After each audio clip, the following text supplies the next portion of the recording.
it's the 5th round of Formula Drift, and we're to the hot and humid St. Louis. And you never know what weather we get here.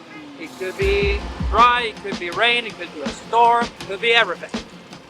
But regardless, we're here, we're gonna drive, we're gonna compete, we're gonna do good, we're gonna give it our best. So now, we're just getting ready to go out for first practice. And we're gonna take it from there. I feel the last few rounds we've had a very good car. And we're getting everything we need. So really looking forward to try it out on this track too.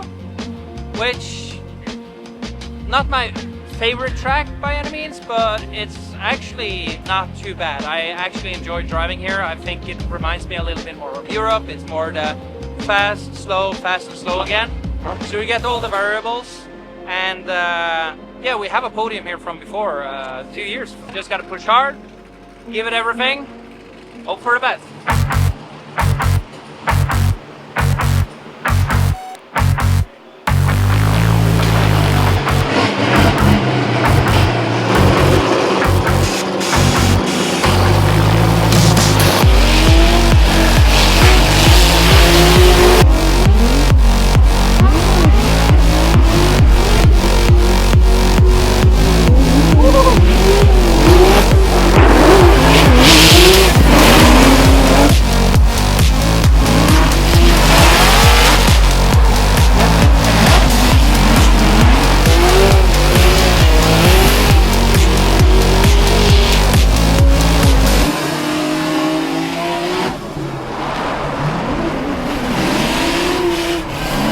Looking over was some response stuff in outer zone 2 and 4 where the caller just has like a big bog. He's taking a bit to wake up, just making sure that it's not anything mechanical or like a hard part related, and just looking at feedback, making sure that the clutch pressure, he's not riding the clutch, stuff like that.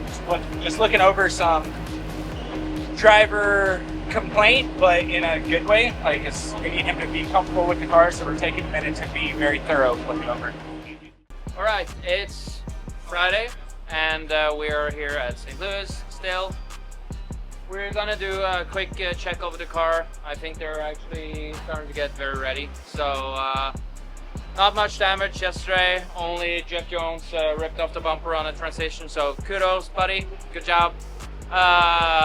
So we're gonna patch that back today, and yeah, just have a thorough look over the car to see that everything is there. We have geared the car a little bit different for this track, since the run-up is way short, and since we run a sequential where I can't just check gears while I'm standing still. So instead of having to do 3 shifts all the way up to 4th, we run the whole track in 3rd, but that offsets a little bit that the gears gets very much longer. So I've struggled quite a bit on the run-up because it's been very laggy. So we found out we need to spray a lot more nitrous in the bottom to counter effect that gear split. So we're gonna sit down with Chris and Brian to see what we can come up with there. I'm debating a little bit myself if we should go back to the regular setup that we have and just run 4th. But it definitely hurt us in practice yesterday. It was very odd, didn't feel comfortable. The first shakedown when I didn't know about it was probably the best run I did yesterday, but I had massive struggles in the chase. So we know what the problem is. I think we can figure it out, and hopefully I can adapt a little bit to that as well. So that's what we're gonna do today. We have autograph signing at 6:15. We have our merch booth over here. We got some sick ass new t-shirts for everyone. So super happy with that. I didn't know that we're gonna have so much new stuff. So that was a good surprise there. So hopefully you guys are enjoying the new merch we have for you guys. And yeah, it's Friday. It's an easy day for us. We're gonna be here, walk around, talk with some fans, and just like I said, have a good look over the car. So we're making sure it's 100% ready for tomorrow's competition. Like my dad said earlier today to some good buddies, it's only 3 turns. How hard could it be?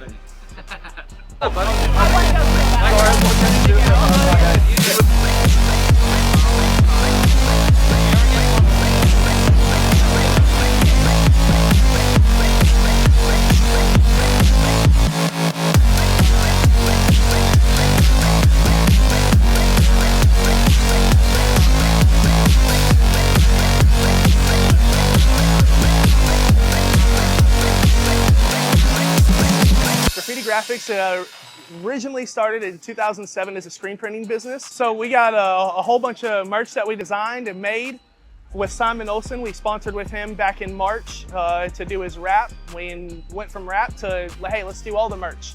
We have white shirts, black shirts, gray shirts. So actually this is probably the best shirt we did for the event because Simon hates his face on the shirt. So we put Simon's face on his shirt. Displays the car, the motor, and what we really originated from, which was screen printed design. We also did some umbrellas, hats, and then we also brought a bunch of our stuff, some stuff that we make in-house for Graffiti Graffix. We do a wrap kit. It's for wash, detail, and shine. So we have a whole kit. If you want to get your car clean, we take care of that too. Got a Supra, the new Mark V Supra. It's pretty sweet, wide body. This car is completely custom. Everything's one off. The wrap is even one off. We had 4 or 5 renderings that we kind of just took it and have about 75 man hours on this one wrap. They did one side of the car and they templated everything so it's exactly identical on the other side. Nothing on this car was pre-cut or anything. It was all knifeless tape. The only thing I guess that you could say was pre-cut is all the sponsorships. For example, if you come down here and look, this whole piece right here was laid first down here on this bottom. So you lay this piece down and then you got to come and lay another piece down to hide everything and tie it together. And it's just really hard, especially when you come down here and you got all these big creases, big straight body lines. It's a whole bunch of knifeless tape seams. You know, they were also talking about damaging the car was one of our biggest worries about wrapping this. So we kind of explained to the guys, you know, all the templates we made extra pieces of. So if they wrecked a quarter, front corner or a rear quarter, they can just take those templates and slap them back onto where they belong. To make it easier for the crew when the wrap team can't get to somewhere like Florida, Las Vegas.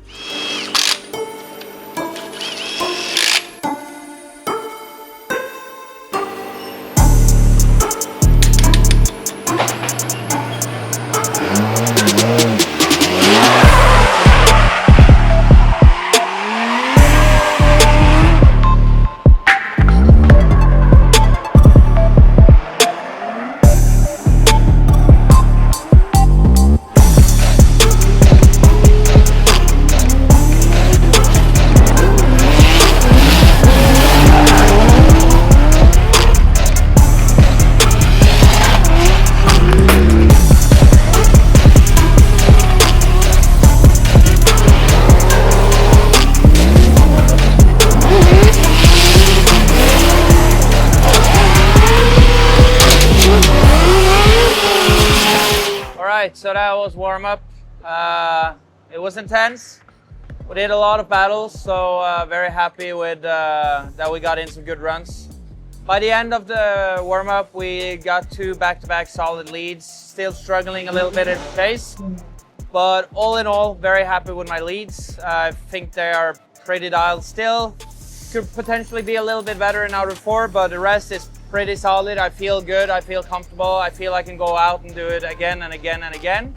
Good thing is I'm leading first, so hopefully we get a good feeling from there and push hard. Ryan, haven't watched much yet, but it's Ryan Turk.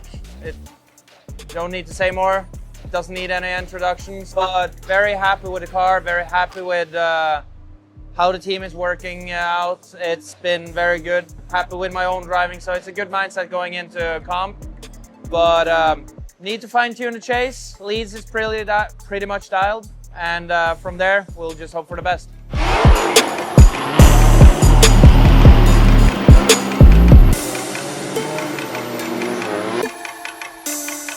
Simon Olsen here going against Ryan Turk.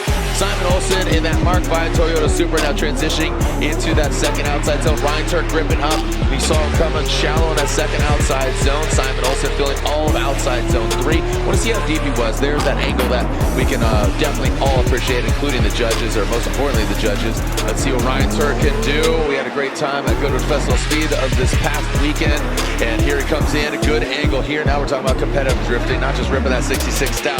Dials into the second. So here is exactly what he needs to do. Ryan Turk placed the car perfectly well done, but cannot shake Simon Olsen. Oh, and just as I say that, Simon comes out of the smoke, undershoot, excuse me, that outside zone 4. Yeah. All right, so there we go. Oh, look at this one more time, and it was not unanimous. So that last one right there with the Colombian, that is Reese Marin. So Reese siding with Simon Olsen. I feel like he's a different driver with this marriage of man and machine. So Simon Olsen out front, Ryan Turk drops that back right and looks more Dirt X as opposed to Rain X, that Toyota GR Corolla. Now that second outside zone, he struggles a little bit once again as Simon Olsen fills the second, now into the third, and out of that into the fourth outside zone. So as Ryan Turk initiates across the nose of that Mark V Supra, the Toyota GR Corolla transitions. Need to see that overhead view. Where was Simon in that smoke? Comes a little unwound there. We saw some contact, but keeps on pace into this last outside zone. How are they going to navigate? Man, that Corolla is kicking off a ton of smoke. Ryan Turk gets the victory overall, and Ryan Turk gets the win. And so the long story short is Simon left outer zone 1 early. And even though Ryan left outer zone 1 early, Ryan did a better job exploiting the mistake in OZ1 than you did. I tell Simon that he got pinched off behind you. You left the zone early. Don't make the same mistake. If he leaves early, be prepared for it. And so you were. You came in, you did not dive in on him super hard. You're able to hang back, transition, not get lost in the smoke, and what I would consider like a proper battle. Yep. And so we were docked or deemed unchaseable due to the fact that he risked it, couldn't fulfill the whole zone because you didn't, but where we played it safe and were able to continue chasing it, that was our fault. Yep. A few moments later. Go slide him left for Osbo, right for Matt Field. Osbo gets 1 vote, 2 votes, and Frederick Osbo gets the victory and advances on. So everything is transparent in outside zone 1. The issue is that we do see both drivers have an error going into outside zone 1 where they both have their decel lights come on. So we do see red come on for both drivers. So in this case, what we look at is that Osbo was able to adapt to this scenario better than Matt Fields did, and that's why Osbo ended up getting the win. So, come on! By the end of the day, it's a judge sport. There will be scenarios where you win some and you lose some. So, all in all, we're not mad at the judges. We just don't agree with the call. That's it. As simple as that. We're still gonna go up there and shake their hands next time we meet them, or after this, or whatever. We're gonna say what we're meaning, what we believe on, which is alright. But it's a judge sport. You will win some. I've been on the opposite side as well. Like, I've had some fortunate with being a little lucky, and it's been my way. That's happens from time to time. Yes, it sucks when you're on this side of it, and it has a weird taste when you're on the opposite, but cliff notes of that. No matter what you do, you can do everything right. It's still a judge sport. You can do everything right. If they're sitting a little crooked, they barely miss something, if they're just in a bad mood that day, it's still a judge sport. You can do everything right, still lose. You can do a lot of things wrong, still win. It's a judge sport at the end of the day. You're at their mercy, so it is what it is. But you just learn to adapt as best you can. Yep. All right. Thanks for watching. Let's go watch Ryan kick everybody else's ass. So. That's it. Until next time.